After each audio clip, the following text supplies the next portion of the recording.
Ready? Exercise number 23, General Matter, start. First of all, I am beholden to your foundation for having given me this opportunity to be with you here this day. Your annual lectures have already become extremely popular and useful. I find that a long line of eminent personalities have been speaking to you on the Foundation's annual day. They have presented their points of view to you. They have brought to bear their experiences on the issues of population and development, going through some of their speeches. I found that there is very little that has been unsaid or remains to be said on this particular subject. Hence, I find myself rather in a very difficult position to propound anything new or worthwhile. It is my handicap also that I do not belong to the profession of those who have been working very hard on this particular issue, and therefore what I would speak to you today will not be anything new, but I will try to minimize the torture of listening to me by trying to be as brief as possible, because I think that it is the only way to earn your goodwill. Stop, next para.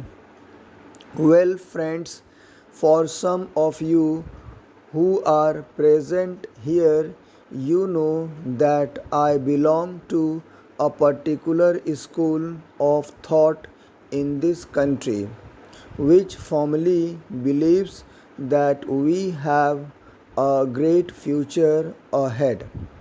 And I am bullish, I would say, on India.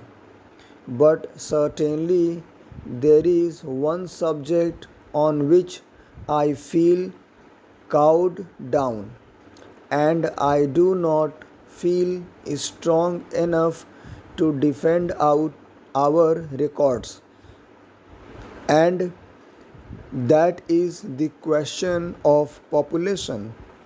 I think some of us have been guilty of not giving the same prominence to this subject which it deserved.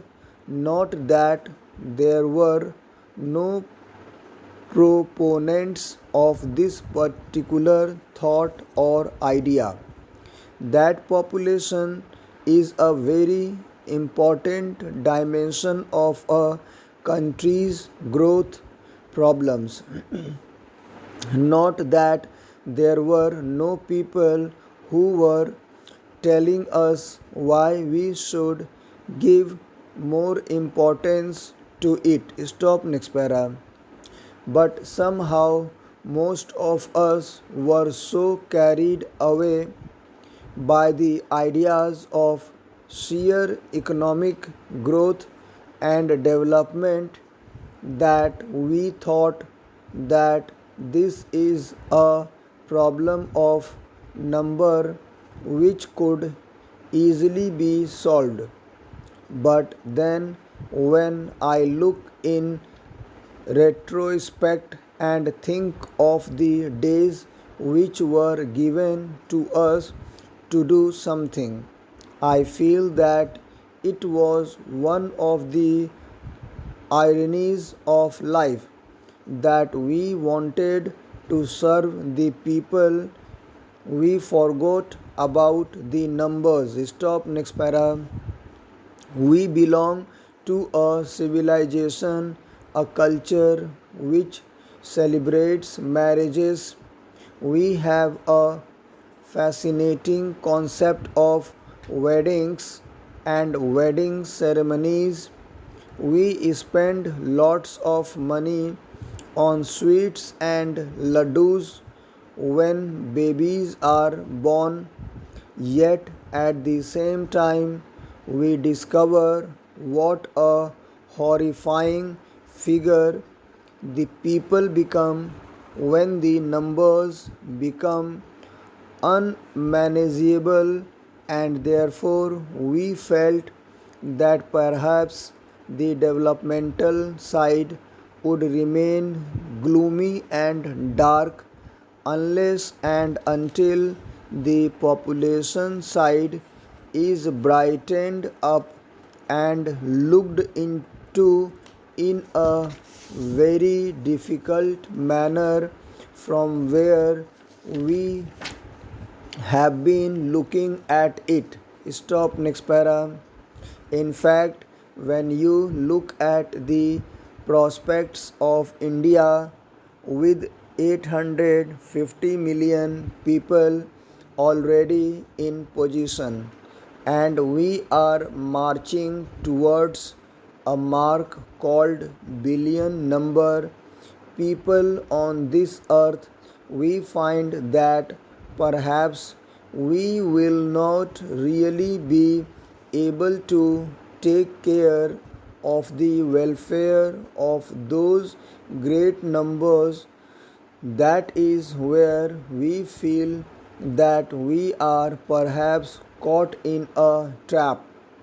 In the language of the economists, it is the Malthusian trap. That is the power of earth to grow, to produce, that you call the needs of the people will be totally overtaken by the power of the people to expand in numbers. About 200 years ago, when the 18th century was coming to an end, Europe witnessed a similar situation. Hundreds and thousands of people were sleeping in absolute discomfort in the lanes and bylanes of London, Paris, and other places. There was a wave of unrest all over. There were disturbing factors all over. There was a tide which was running so high that people did not know and could not understand as to what its meaning was.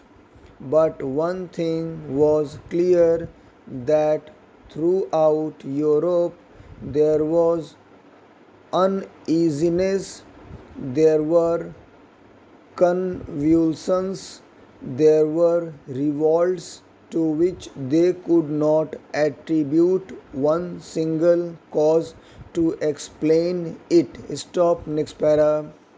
In France, of course, they found some sort of an answer in the failure of its economy and the collapse of its finances.